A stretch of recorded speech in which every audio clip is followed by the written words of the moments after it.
Welcome back. You're listening to the Chasing Tone podcast. I'm Travis. I'm Max. I'm Brian. And just because some people are getting tired of it, that's the man behind the tone curtain.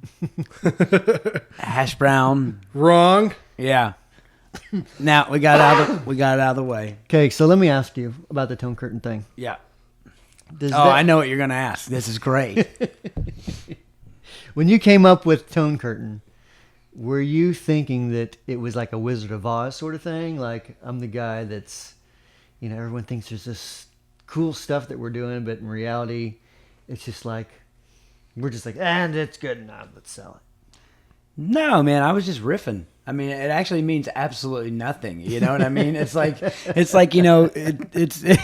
me, it just sounded good, And Tone Chaperone was already taken. That's true. That's true. It was, wasn't it? So. And I just forgot to turn on one of the cameras, so that's okay. That's okay. So you just won't have any footage. Okay, sorry. For people listening, they're gonna be like, "Why was that just dead air?" But it's not an inside joke. We explained it. Yeah, exactly. Oh yeah, no more inside jokes. Sorry. Well, and I've had several people say, there was some stuff you said that I didn't quite grasp, like the comedy aspect of it. And I was like, I guess some of that is. Yeah. A little Well, bit sometimes it's just because I'm not funny. Or genius is misunderstood. I'm just saying, I'm gold. But that's what your mom told you. Yeah. Mother, stay out of this, Waffler.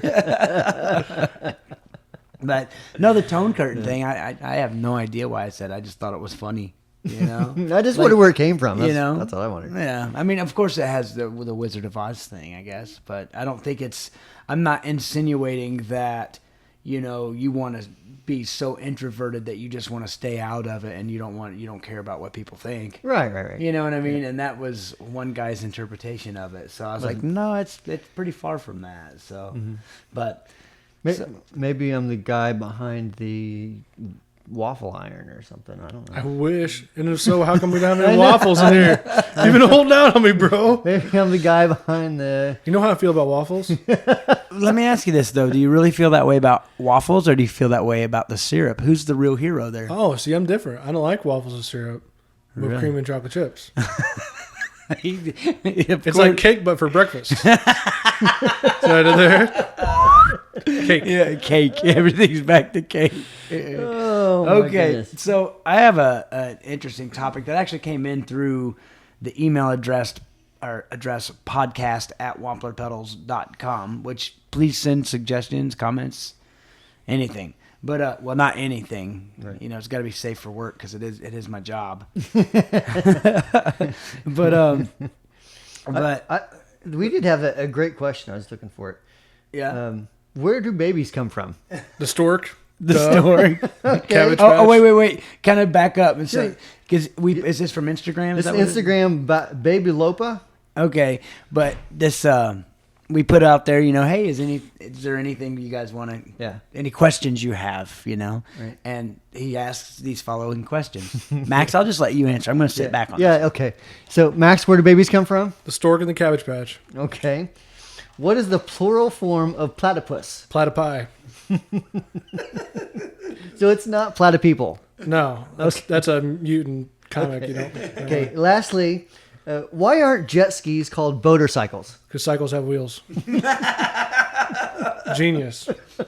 I do really like motorcycle though. That is great. From now on, they will always be a motorcycle. I cannot wait for that. Yeah, that's awesome. That is great. I love that. Yeah, what was that guy's name? Baby Lopa. So, Baby Lopa yeah. at Baby Lopa. Yeah. So get a hold of us, dude. We'll send you a shirt. Yeah, do it. So cool. So I had this back to the tone thing, right? That's what we're here for. Yep. Oh, But I had a question come through the help desk that I thought was pretty good. It's more of a topic than a question, right? But, I guess I'll kind of word it how he said it. Do you think guitarists are holding back the technology of gear? And what he meant was, every time he goes to watch somebody, they always have the vintage gear, and if it's a new amp, well, what's it based on? Or it's a new pedal, well, what's it based on? And of course, you have to know something to compare it to. You know, Yeah. if you ask you how do. something tastes, you know, you want to know something compared to. Right. Or it's the age-old question, oh, you're in a band? What kind of music do you play? Yeah, You know? absolutely. Yep.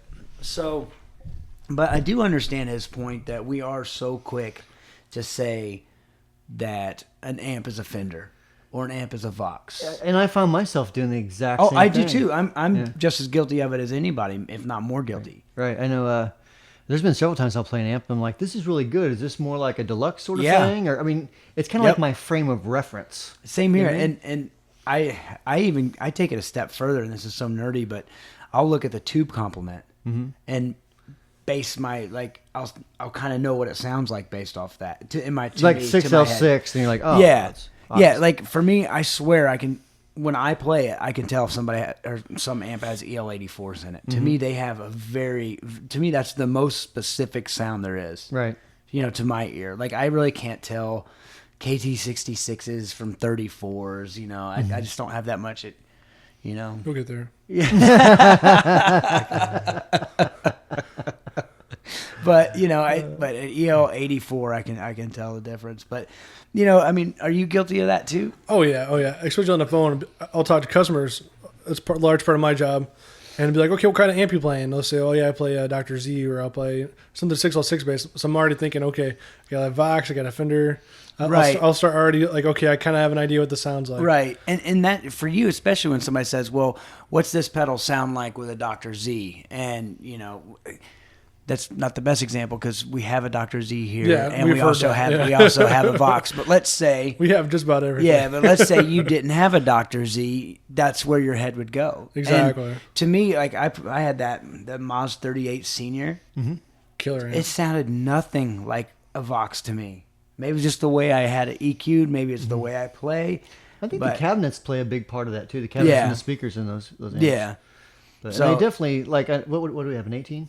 Right? Yeah, Mazda you have the 18. 18, yeah. Yeah, and it's got its own sound, you know. Yeah. And I like the sound. I actually like it through a bigger cabinet as well. But yours it has doesn't- 210s, I think. I think it does in the cabinet. And I think they're so. Alnicos, right?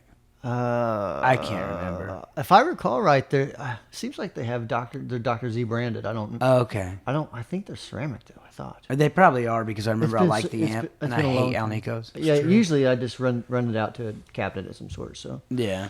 you know. I've borrowed that amp for a couple gigs. That Oh, is- you did. That's right. I Yeah, forgot. I swear there was a human body buried in it. It was so heavy. Oh my god. It's like a Mesa. It's the same way. It's made out of concrete. I almost threw up that gig. It's this gig we did it was like a riverboat, right? And it's a small riverboat, but you know, big enough to have a band and a ton of people and whatever. So first I had to carry this amp like almost half a mile down this boat dock and everything. So when I got there, my arm was almost out of its socket.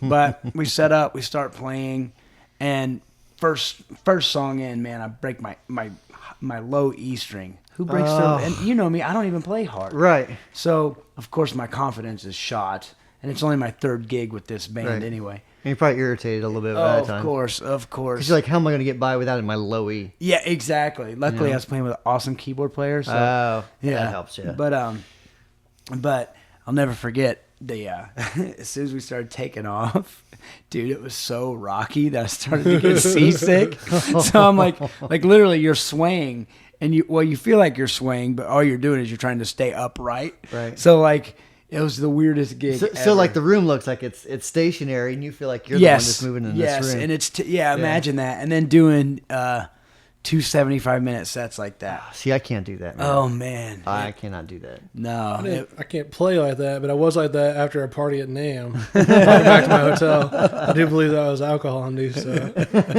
Did you have to do the thing where you had to stick one foot on the floor? It's like, please stop spinning. That used to work for me. Like when I was in college, I'll never forget. I went back to my dorm room and the room was spinning. I don't even know how I got in bed, so I just had to like stick one foot on the floor. So if anybody is out there new to the drinking thing and new to being completely hammered, try it. It helps. A little left to center.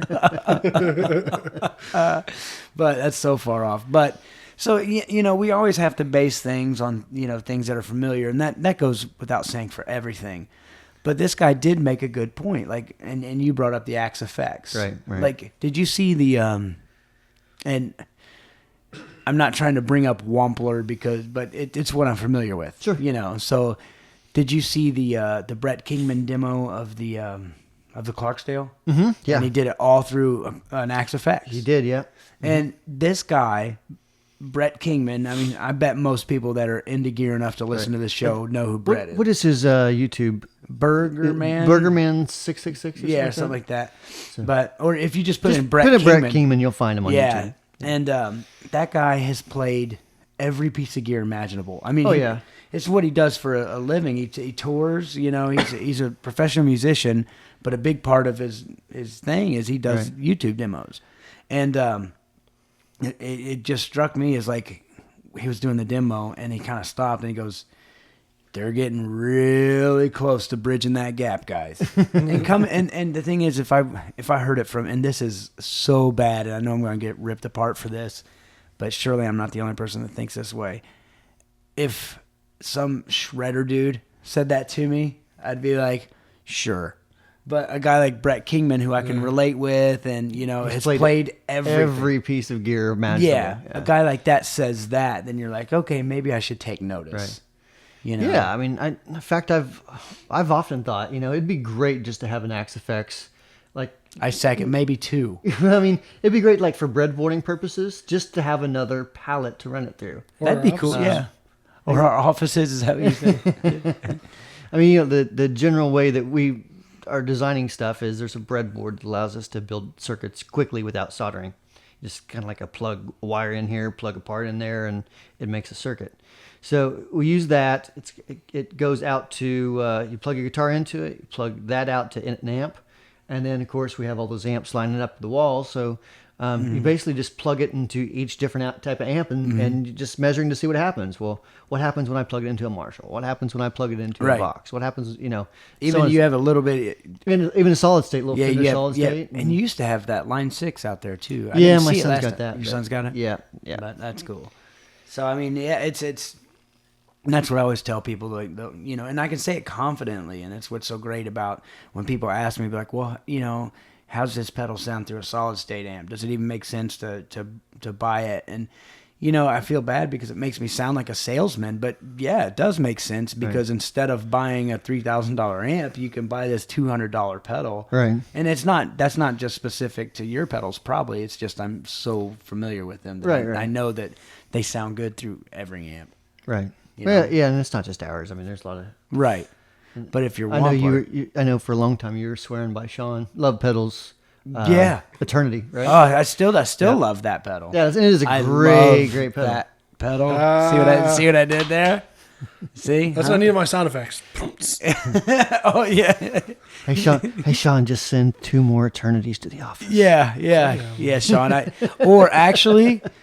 Send him an Eternity. Send me the Dover Drive. Oh yeah, the man. new Dover Drive. Yeah, you got it. Man, those demos sound great. Yeah, they do. Yeah. So Josh, Sean, I'm not joking. I'd love one. Max says, have you heard it? Have you heard this one yet? Okay. I think I heard it. Was it Josh Smith did the demo? I think so. It sounded depressingly good. Yeah. That's what you said about the first time. It was so cool, man. And I don't know if I should. I'll just say it. If anything, it'll make you seem, even more real to people that don't know you. When I first started working here, you're like, hey, can you come out to the barn? I want you to try this prototype. And I started playing, and then you grabbed, it was the Bogner Blue. What is that? Just what it's called, the Bogner Blue, or forget what it's called. So. It's not Ecstasy, is it? Ecstasy Blue, maybe. Maybe, I don't know. It's that. But it's the blue Bogner pedal that it's like they have a red one, a blue one, and a black one. Right. The Yeah. black's the Obershaw, I think. Yeah. So it must be like the Ecstasy Blue. Yeah, I can't remember. But anyways, you were like, hey, can you play this for a second? And keep in mind, I just started working here, Max. So he's like, what do you think of it? And I'm thinking to myself, man, it sounds great. So I told you, I go, dude, it sounds really good. And you go, I know, it's depressing. And I just thought that was so cool that you were like, because here I am, I don't know why I assumed it, but I assumed that like you wouldn't want to admit that. Because I'd be like, no, it doesn't. It sounds like crap. Yeah, it's... I hate it. I hate you. But no, it's so funny because you're like, man, that sounds good. It's depressing. Well, I mean, it's But inspiring in the same way. yeah, absolutely. You know? Because anytime like I hear a good pedal like that, it kind of pushes you to do more in a healthy, competitive sort of way. Right. You're like, wow, that's great, man. I've got to come up with something that's right. That I feel is equally impressed by. Yeah, see that's cool, man, because I think you have to have that. Otherwise you just have a tube screamer and a Klon and a MT2 metal zone. And a fuzz face. Yeah, and a fuzz face and a big muff. but you know what I mean? There's got to be, which goes back to what's everything based off of. And that's why Which goes back to why are we stuck living in the past? Exactly. Gear-wise. Exactly. And that's one thing that I was a little bit afraid of whenever we released the Velvet Fuzz, because it's not a fuzz. It's right. I mean, what would you agree with this? That the three big ones, I'm sure there's more, but fuzz wise, be the big muff, the fuzz face, and then the tone bender. I would probably say so. Yeah. And I'm sure there's others out there, but those are like the Mose Right fuzz and all right. that. But those are the three big ones, and people would email me and say, the Velvet Fuzz, which one is that like? And I say, well, imagine it's a fuzz face into a cranked amp. Right. And then they're like, so what's that mean? I was like, I don't know what to tell you. It's different. Yeah, sound wise, that's what we're going for. Yeah, and the thing is too, is it's like sometimes amp builders, I mean, everybody does it to where they go after a sound more than like a bass of a pedal. So, but yeah, going back to being stuck in the past, we're all guilty of it. Yeah. You and I probably more than Brian. Do you even have any vintage amps? I know you used to, but I forget. Yeah. I know you have. I used to have an old deluxe. Yeah, I mean, like I know Max, he has the Silver Super, right? Yeah, I got a Silver Super. I love it. And have I ever had any vintage amps, Max? I don't know. Yeah, you have. I know. Princeton, you've had deluxe. Two deluxes. Yeah. Yes, I guess. I guess I approach it differently. Like for me, I'm always wanting to see like what our customers are using. Right. And there's a portion of them that use some of that stuff. Like if I want a Princeton, I'd be like, Travis, bring over your Princeton. Right. Right. Or Max, like Max, bring your Super in or whatever. It's so funny too because this Princeton reverb, it's a 1965. It's got a new speaker in it. It's got a WGS in it. I forget which speaker. It's orange. I said it right. I said it orange, not orange. It's not orange. orange. Yeah. See, I said it right. So I had to think about perfect. it. But other than that, it's all original. And to me, like, I'm a big Vince Gill fan, and it nails that sound. And to me, that is like, oh man, his clean tone is just. That's it. That's the clean tone. Right. And then I brought it over to you. I'm like, dude, you got to check out this amp. And the first time you played it, you're like, yeah. I don't dig it. The first thing, just like when I brought over one of Ben Fargen's amps, the first thing you did, I was like, man, listen how clean and beautiful this amp is. The first thing he did was he grabbed a Telecaster, put it on his bridge pickup, and turned the volume on the amp to 10 on a blackface style amp. He just cranked it as hard as he could go, and then just started. And he's cranking on it. He's like, I don't dig it. And I'm like, what? What? How would you know? Probably because it was a Telecaster. I do like that amp for certain things. Right. So, I mean, just, I don't know. When I buy amps, it's because I'm wanting to like design a circuit that works with an amp that I'm finding out customers are using right now or something. Right. Or on the flip side, what I've noticed about you is you really like that Port City Pearl because it is such a clean response. Yeah, because it's almost like a flat response. It is. If you want that. I mean, to me, it's like I always tell people it's the perfect pedal amp because there's some amps that just, it doesn't matter what overdrive you put in front of them, they still sound pretty similar. The Port City, the Pearl at least, to me is like an amp that you can hear all the little intricacies of every different pedal. Yeah. It's just so it's so neutral sounding. It doesn't have like a. It's maybe not like, that's what I should say more than flat because flat. Yeah, it's not. Yeah, I mean flat when I mean like EQ wise. Yeah, like not in a negative not way. Flat, Yeah, as in like just lays there right. kind of thing. It's like the amp you have. It's like it sounds like a really good Fender amp. Yeah, where the Port City just sounds. It sounds like a really good amp to put pedals in front of. Right. To me. And the thing is, and I'm not saying it's not a great amp, so please don't take it that way. No, but, not at all. Especially if Daniel, they're great amps, but that Fargen amp I have, it's got this like this third dimension quality to it. That's definitely. just, it has this like, and man, it's going to sound so cliche, but it has this like magic to it, man. And it's like you can feel it. It's just perfect. So whenever I go into an amp that when you have set up to basically be a pedal machine, right? You know what I mean? It's like, but if I did spend some time with the Port City, and it has that magic too, but it's just in a different way. It's in a different way. It's kind of like your Princeton, though. I mean, like for some stuff, it's great, but Yeah. then you put a different pedal in front of it. You're like, whoa! Well, I Oh will my say goodness. it doesn't take pedals that well. Right. It really doesn't. It fizzes. But man, that clean tone with just a compressor in front of it. Oh, it's. I kind of feel that way about AC30s. Really? I kind of like the clean aspect of it, but I don't like them with a lot of pedals in front of them. Yeah, and here we go back to what's the amp based off of. But I played a Bad Cat Trim Cat 30, and that amp still to this day probably has I'm not gonna say the nicest clean tone, but to me the coolest, most unique clean tone. And it sounded just like, I don't know if you guys are familiar with Scott Henderson. Yeah. Like that. Well, I think the name of the record was Tore Down House, but man, it nailed that tone. Yeah. but then again, that amp probably wouldn't take pedals that well. And that's the thing. It's so bad telling your boss this whenever you work for a pedal company, but if I found the right amp, I wouldn't use any dirt pedals. None. I just use my volume on my guitar. Really? See, Yeah. I get too bored with stuff. I gotta have those different no. flavors. No way, dude. Like, I don't know. The problem is I've noticed like it's easier to find that amp with humbuckers because you can drive an amp harder at lower volumes. Right, I can see that. So my thing is like I have that like kind of Marshall clone thing that I've been working on, and which is frustrating the crap out of me because some nights it'll sound awesome, and other nights it sounds terrible in the same room with the same gear. Maybe you need to refill up the mojo meter. I know, right? They need some more pixie dust. But yeah, that amp's so frustrating. But, we were talking about all these old vintage amps and how the Axe FX is something totally new that people are grabbing onto. Yeah. I mean, to me, it seems like it's getting so close, and I kind of feel like AmpliTube, like software-wise, is approaching this too. I mean, some of the stuff is so realistic that it's almost scary.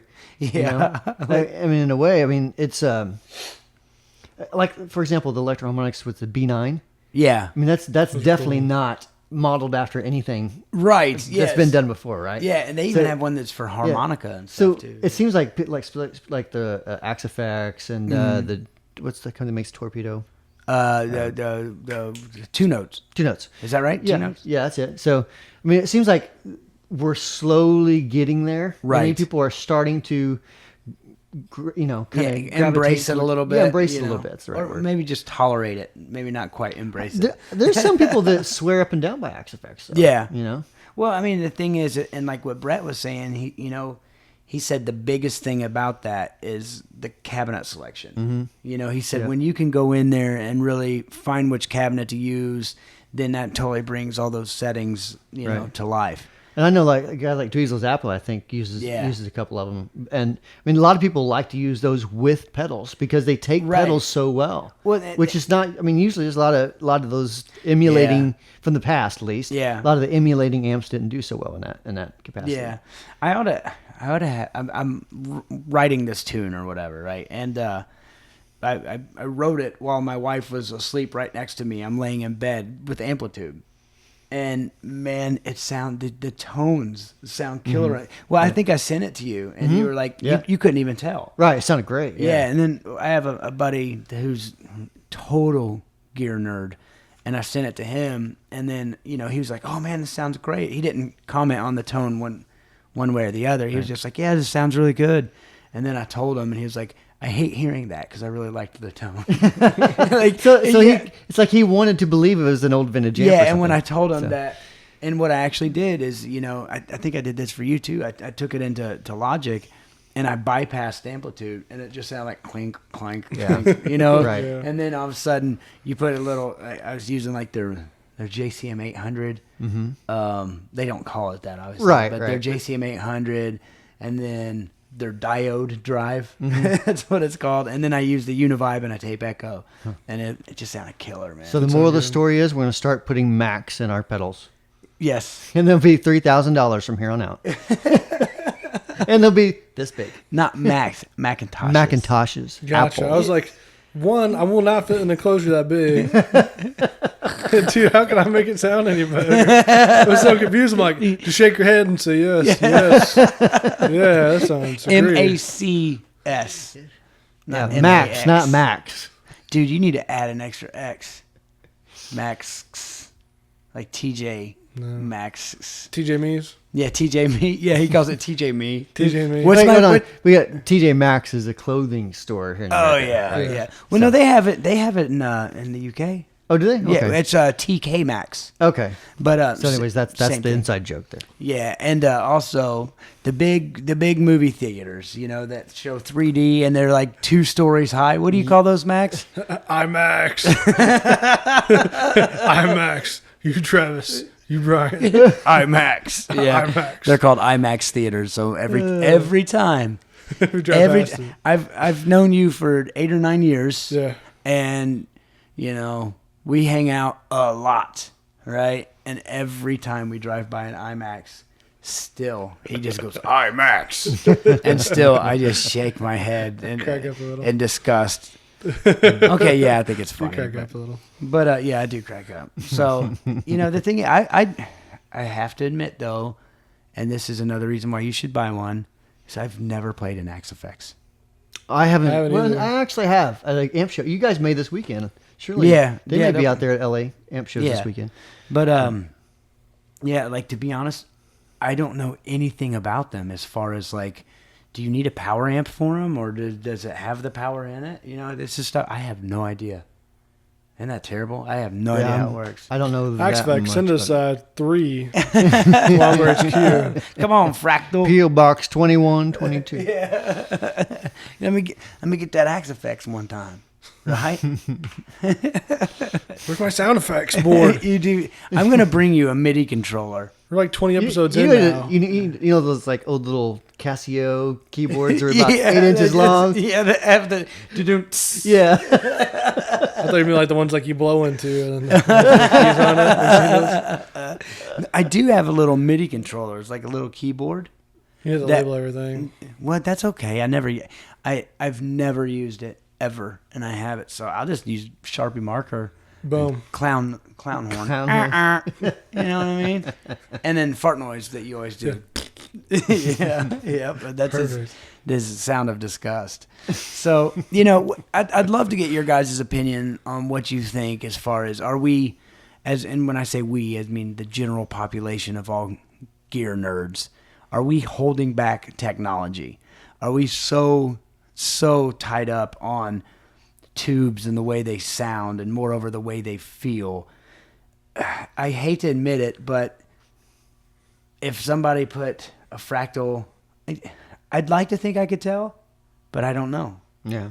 It'd be kind of cool to do something like that just between us, and see if you can tell, see if I Right. can tell.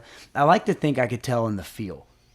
Because that's what everybody says, and that's what they say they love about the Pinnacle is the keyword sag. Yeah. And they say with the fractal stuff, sometimes it's harder to hear it. It's there, but so I don't know. I don't have enough experience to say Me one way or the neither. other there. And I've also heard the only other complaint I've heard is, but Brett said that he fixed this issue with experience with the cabs, but the actual sound of moving air.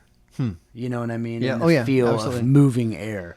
So That's yeah. a hard one for I think everyone Cab that's ever sound. designed any sort of cab emulation thing is always trying to figure out how to mimic that sound and feel. Yeah, and because that's, I don't know. I'm not the engineer, but you would think. Me either. Yeah, that's why you hire him. But like Jake, Jake could give you the math on it. Jake's a guy that works for Brian and Right. real bright kid.